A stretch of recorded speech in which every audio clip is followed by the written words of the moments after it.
شروع اللہ تبارک و تعالی کے بابرکت نام سے جو بڑا مہربان نہایت رحم کرنے والا ہے۔ بھائیوں اور بہنوں، اس تسبیح کو اپنے زندگی کا حصہ بنا لو، کیونکہ حضور اکرم صلی اللہ علیہ وسلم سب سے زیادہ اس تسبیح کو پڑھا کرتے تھے، اور افسوس ہے کہ لوگ یہ تسبیح نہیں پڑھتے۔ ناظرین، یہ وظیفہ کرنے سے انشاءاللہ اگر آپ کے گھر میں رزق کی تنگ دستی ہے، اگر آپ مالی طور پر بہت ہی زیادہ پریشانی کا سامنا کر رہے ہیں، یا آپ بے روزگار ہیں اور آپ کو جلدی روزگار نہیں مل رہا، یا آپ کے گھر میں تنگ دستی نے ڈیرے ڈال رکھے ہیں، آپ قرضوں کے نیچے دبے ہوئے ہیں اور قرضہ آپ کی جان نہیں چھوڑ رہا، آپ آئے دن کوئی نہ کوئی مالی پریشانی کا سامنا کرتے رہتے ہیں، آپ نے یہ عمل کرنا ہے، گھر میں رزق کی جو بھی تنگ دستی ہے، جو بھی پریشانی ہے، جو بھی مسئلہ ہے، انشاءاللہ فوراً حل ہو جائے گا۔ یہ بہت ہی طاقتور عمل ہے، اور اس عمل کو جس بھی بہن بھائی نے پڑھا ہے انہوں نے کامیابی حاصل کی ہے۔ یہ وظیفہ ان کے لیے بہت ہی زبردست ہے جو مالی پریشانی کا سامنا کر رہے ہیں، جو قرضوں کے نیچے دبے ہوئے ہیں۔ یہ عمل کرنے سے آپ کا لینے والا ہاتھ دینے والا بن جائے گا، اور آپ کی جو بھی پریشانی ہوگی، مشکل ہوگی، اللہ تعالیٰ غیب سے آپ کی مدد فرمائے گا۔ محترم ناظرین، قرآن کریم میں کئی جگہ اللہ رب العزت نے ارشاد فرمایا ہے کہ ہر چیز ہماری حمد و ثنا بیان کرتی ہے، یعنی کائنات میں موجود ہر شے بولتی، سنتی اور ایک دوسرے کو پہچانتی ہے۔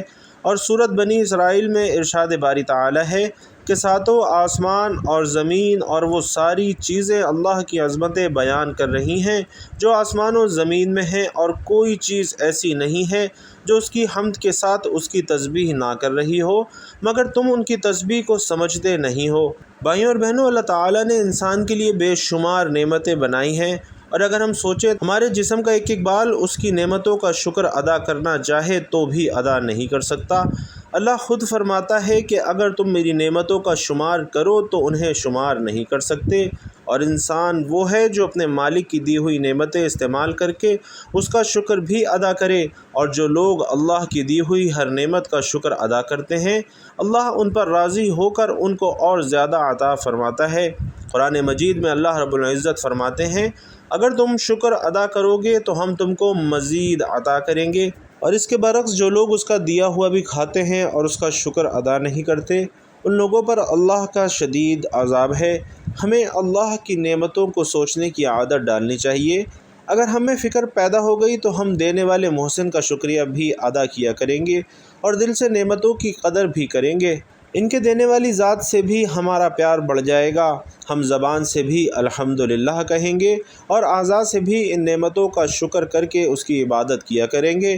جب انسان کو اللہ نعمتیں عطا فرماتا ہے تو وہ اللہ کا احسان مان کر اس ذات کا فرما بردار بننے کے بجائے اس کی دی ہوئی نعمتوں کی بے قدری کرتا ہے۔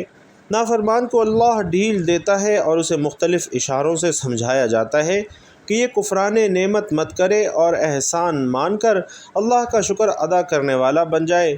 نافرمان بندہ یہ سمجھتا ہے کہ اگر میرا یہ عمل برا ہوتا تو مجھے سزا ملتی، جو کہ نہیں ملی، اور اس طرح اس کی جرت بڑھ جاتی ہے، اس کی نافرمانی کی حد نہیں رہتی اور بلاؤں کا دروازہ کھل جاتا ہے۔ اگر اس پر بھی انسان نہ سمجھے تو اسے آخرت کی نعمت یعنی مغفرت، اجر و ثواب سے بھی محروم کر دیا جاتا ہے۔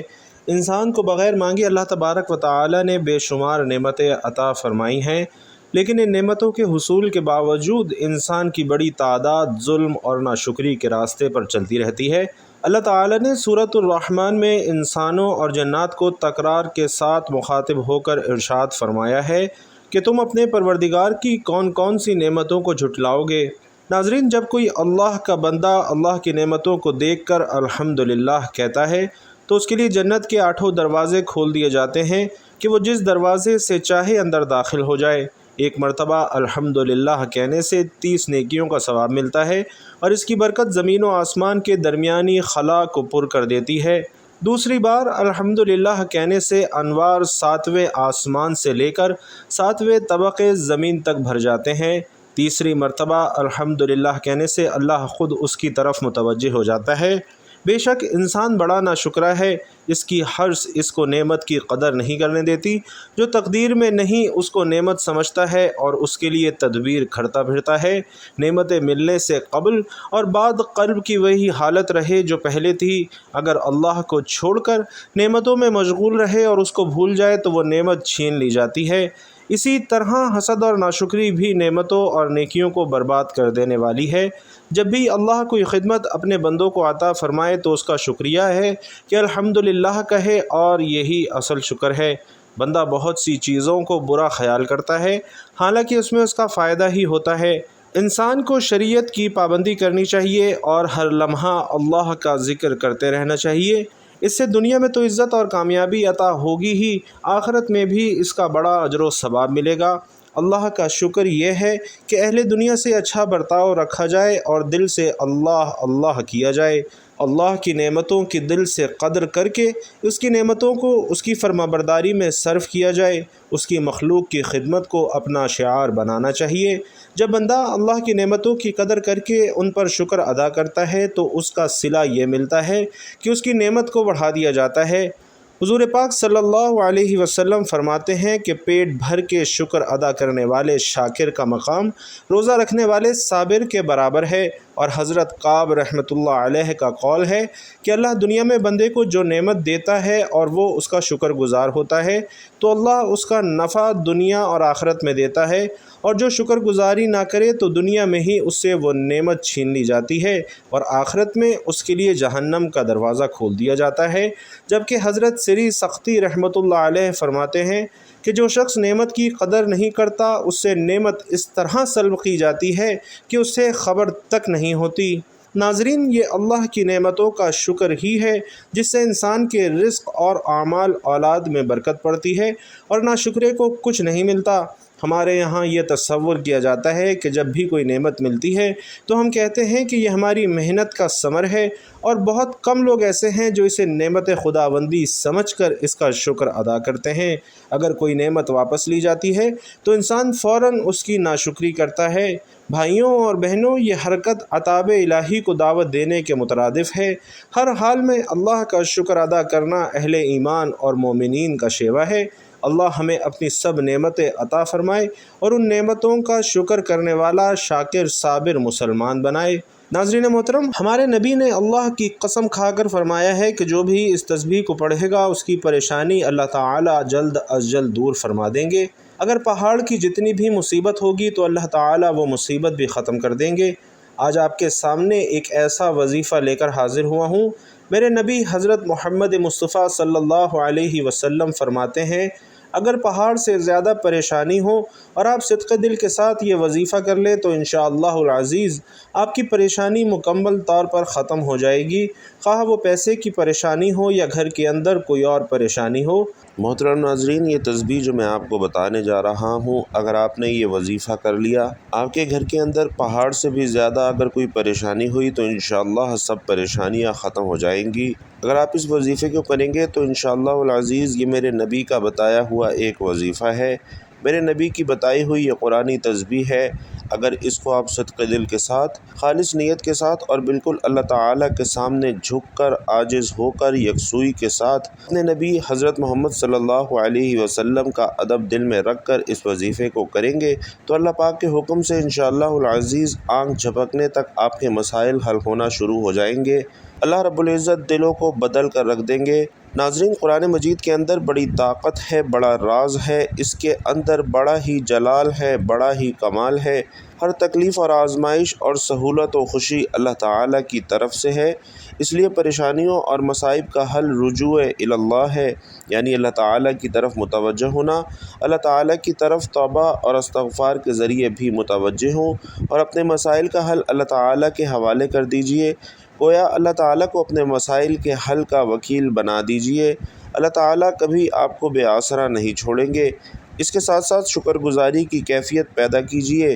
بظاہر ہمیں محسوس ہوتا ہے کہ ہمیں کوئی نعمت حاصل نہیں ہے اور ہم ہر طرف سے پریشانیوں میں گھرے ہوئے ہیں، جبکہ ہر آن ہر لحظہ ہم اللہ تعالیٰ کی بے شمار نعمتوں میں ڈوبے ہوئے ہیں۔ اس لیے ظاہر میں پریشانی ہی کیوں نہ ہو، بندے کا کام ہر وقت مالک کا شکر ادا کرنا ہے۔ اللہ تعالیٰ ضرور اپنے انعامات میں اضافہ فرمائیں گے اور دنیاوی پریشانیاں بھی انشاءاللہ حل ہو جائیں گی۔ بہرحال ایمان کمزور نہ ہونے دیجیے، اللہ تعالیٰ سے تعلق قائم کرنے کی ضرورت ہے۔ جب آپ کا تعلق اللہ تعالیٰ سے قائم ہو جائے گا اور آپ نیک اعمال کر کے اللہ کا قرب حاصل کر لیں گے تو مخلوق خود ہی آپ سے محبت کرنے لگے گی۔ لہٰذا اپنے اعمال کا محاسبہ کیجیے۔ اگر نمازوں کی پابندی نہیں ہے تو 5 وقتہ نماز کا اہتمام کیجیے اور نماز کے بعد دعائیں بھی کیجیے۔ زندگی کے اندر بہت سی پریشانیاں آتی رہتی ہیں، بندے کو ان پریشانیوں کا اپنے سامنے آنے سے ڈرنا نہیں چاہیے۔ آپ صلی اللہ علیہ وسلم فرماتے ہیں کہ مسلمانوں کو جب بھی کوئی غم، دکھ، رنج یا کوئی عذاب پہنچتا ہے تو اللہ تعالیٰ اس کے ذریعے اس کے گناہ معاف فرما دیتے ہیں۔ ان سے بندے کو گھبرانا نہیں چاہیے۔ اللہ رب العزت ارشاد فرماتے ہیں کہ بے شک اللہ صبر کرنے والوں کے ساتھ ہے۔ تو محترم ناظرین، سب سے پہلے آپ نے آخری نبی صلی اللہ علیہ وسلم پر مل کر درود پاک پڑھنا ہے، کیونکہ یہ درود کا حکم میرے اللہ نے دیا ہے۔ ایک دفعہ اپنے نبی حضرت محمد صلی اللہ علیہ وسلم کی شان میں درود شریف پڑھ لیتے ہیں۔ اللہم صلی علی محمد وعلی آل محمد کما صلیت علی ابراہیم وعلی آل ابراہیم انک حمید مجید۔ اللہم بارک علی محمد وعلی آل محمد کما بارکت علی ابراہیم وعلی آل ابراہیم انک حمید مجید۔ ناظرین محترم، درود پاک پڑھنے کے بعد سبحان اللہ و بحمدہ سبحان اللہ العظیم، یعنی اللہ ہی کی پاکی ہے، اسی کی تعریف ہے، اللہ بلند و برتر ہے، اسی کی تقدیس ہے۔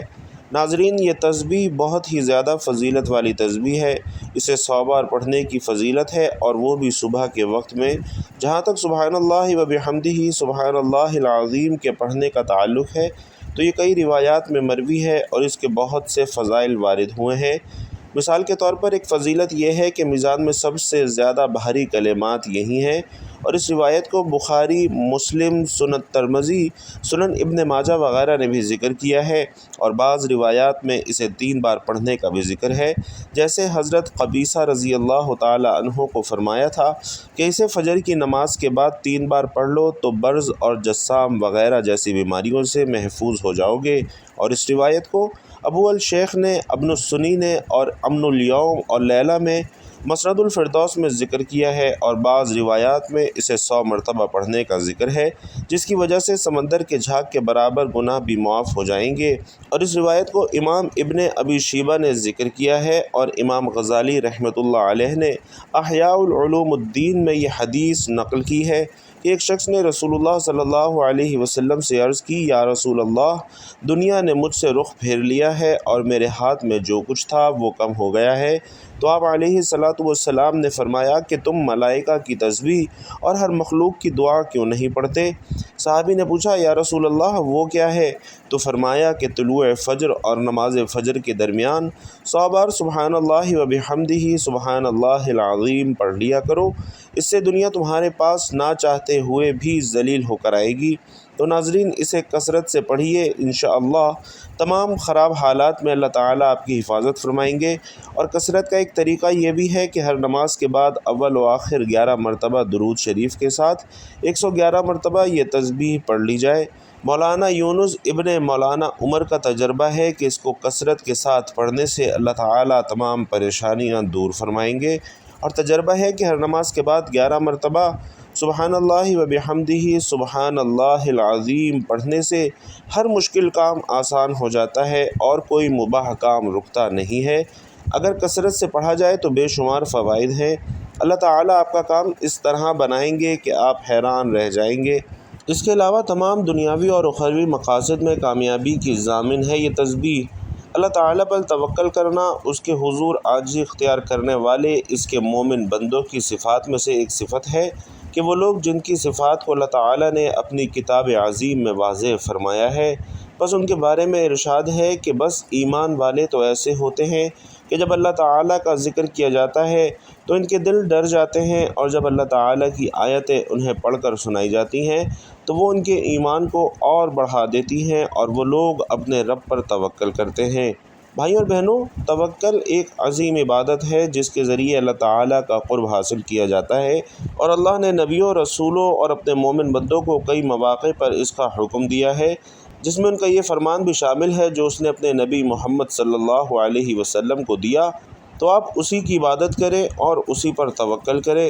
امام طبری رحمۃ اللہ علیہ کہتے ہیں، اس کا ارشاد ہے، پس اے محمد اپنے رب کی عبادت کرے اور اسی پر توکل کرے، یعنی اپنا معاملہ اس کے سپرد کر دے، اس پر اور اس کے کافی ہو جانے پر بھروسہ کرے، کیونکہ جو کوئی اس پر توکل کرتا ہے وہ اس کے لیے کافی ہو جاتا ہے۔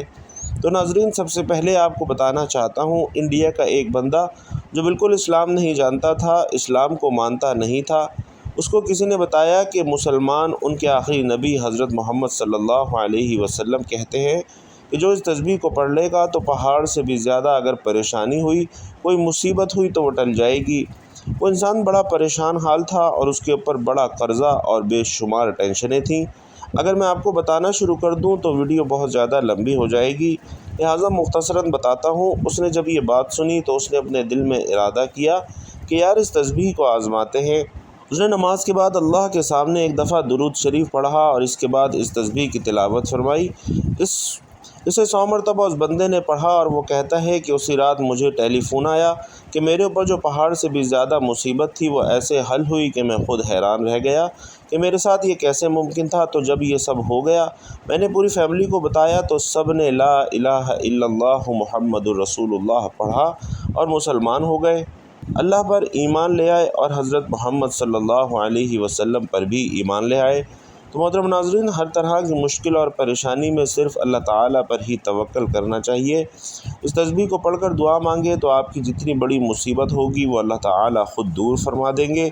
انسان جب مصیبت میں ہوتا ہے تو اس وقت اللہ کو یاد کرتا ہے، لیکن خوش نصیب انسان وہ ہے جو اللہ کے راستے پر چلا جاتا ہے، وہ اپنے آپ کو تبدیل کر لیتا ہے اور اللہ پاک پر پختہ یقین کر لیتا ہے، اپنی زندگی کا فیصلہ کر دیتا ہے کہ آج کے بعد میں نے نیکی کا کام کرنا ہے، بدی نہیں کرنی، میں نے ہر انسان سے سچ بولنا ہے، جھوٹ نہیں بولنا۔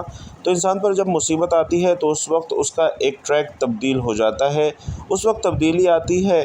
نارمل حالت میں تو انسان چلتا رہتا ہے، اسے خدا یاد نہیں رہتا۔ تو اللہ سے ہم سب مل کر دعا مانگیں گے کہ اللہ پاک ہم سب کو استقامت نصیب فرما اور اپنے راہ پر چلنے کی توفیق عطا فرما۔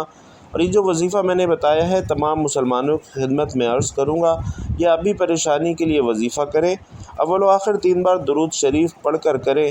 انشاءاللہ العزیز یہ قرآن کریم کے اندر جو نور ہے یہ میرے نبی صلی اللہ علیہ وسلم کے سینے پر اترا ہے، اور یہ میرے نبی نے خود فرمایا کہ جو انسان اس تسبیح کو پڑھے گا اس کے اوپر اگر پہاڑ کے برابر بھی مصیبتیں ہوں گی تو وہ ختم ہو جائیں گی۔ اور بھائیو اور بہنوں، نماز کا اہتمام لازمی کریں، کیونکہ نماز کے بغیر کوئی وظیفہ کام نہیں آتا۔ اللہ تعالی ہم سب کو 5 وقت نماز باجماعت ادا کرنے کی توفیق نصیب فرمائے۔ ناظرین محترم، نماز کی بہت زیادہ فضیلت ہے۔ نماز ہدایت، ایمان اور نور ہے۔ نماز روزی میں برکت، بدن کی راحت، شیطان کی ناپسندی اور کفار کے مقابلے میں اسلحہ ہے۔ نماز دعا کی اجابت اور اعمال کی قبولیت کا ذریعہ ہے۔ نماز ہمیں بے حیائی اور برے کاموں سے روکتی ہے، شیطان کا منہ کالا کرتی ہے۔ اللہ تعالی ہم سب کو 5 وقت نماز پڑھنے کی توفیق نصیب فرمائے۔ آپ صلی اللہ علیہ وسلم کا ارشاد ہے کہ جو شخص اللہ تعالیٰ سے دعا نہیں مانگتا تو اللہ تعالیٰ اس پر غضبناک ہو جاتے ہیں۔ اور دعا مانگنے کے آداب میں سے ہے کہ اللہ تعالیٰ کی ذات سے وہی کچھ مانگنا چاہیے جو حلال اور طیب ہو۔ ناجائز مقاصد اور گناہوں کے کاموں کے لیے اللہ تعالیٰ کے حضور ہاتھ پھیلانا اور اللہ سے کچھ مانگنا انتہائی درجے کی بے ادبی اور گستاخی ہے، بلکہ حرام اور ناجائز مرادوں کے پورا ہونے کے لیے اللہ تعالیٰ کی ذات سے دعائیں مانگنا اور منتیں ماننا دین اسلام کے ساتھ ایک بدترین قسم کا مذاق بھی ہے۔ اسی طرح ان باتوں کے لیے بھی دعا نہیں مانگنی چاہیے جو اللہ تعالیٰ نے ازلی طور پر طے فرما دی ہیں اور ان میں اب کوئی تبدیلی ممکن نہیں ہے۔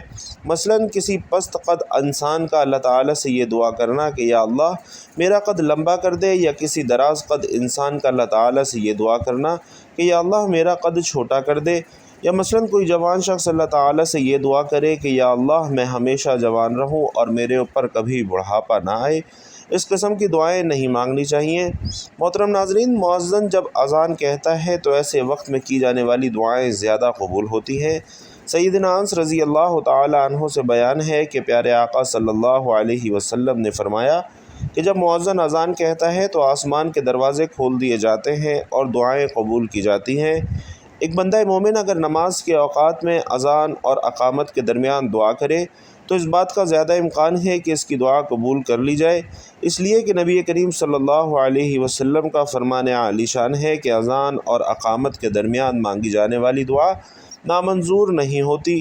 صحابہ کرام نے عرض کیا کہ اے اللہ کے رسول، ہم اس وقت میں کیا مانگا کریں؟ تو آپ صلی اللہ علیہ وسلم نے فرمایا کہ اللہ تعالیٰ سے دنیا اور آخرت کی عافیت کا سوال کیا کرو۔ کتب احادیث میں نبی کریم صلی اللہ علیہ وسلم کا ارشاد ہے کہ ہمارا رب تبارک و تعالی ہر رات کے آخری تہائی حصے میں آسمان دنیا پر نزول فرماتا ہے اور یہ اعلان کرتا ہے کہ ہے کوئی مجھ سے مانگنے والا میں اس کی دعائیں قبول کروں، ہے کوئی مجھ سے سوال کرنے والا میں اسے عطا کروں، ہے کوئی مجھ سے بخشش طلب کرنے والا کہ میں اس کی مغفرت کر دوں۔ تو ناظرین، اس وقت سے زیادہ فائدہ اٹھائیے۔ اللہ رب العزت سے دعا ہے کہ میرا سنانا اور آپ کا سننا اپنی بارگاہ میں قبول و منظور فرمائے۔ جو مانگ سکے وہ بھی عطا فرمائے، جو نہ مانگ سکے وہ بھی عطا فرمائے، آمین یا رب العالمین۔ اور بھائیوں اور بہنوں، آخر میں آپ سے گزارش ہے کہ کامنٹ باکس میں اللہ تعالیٰ کے 99 ناموں میں سے کوئی بھی ایک نام کامنٹ باکس میں ضرور لکھیے گا۔ اللہ تعالیٰ آپ سب کا حامی و ناصر ہو، آمین یا رب العالمین۔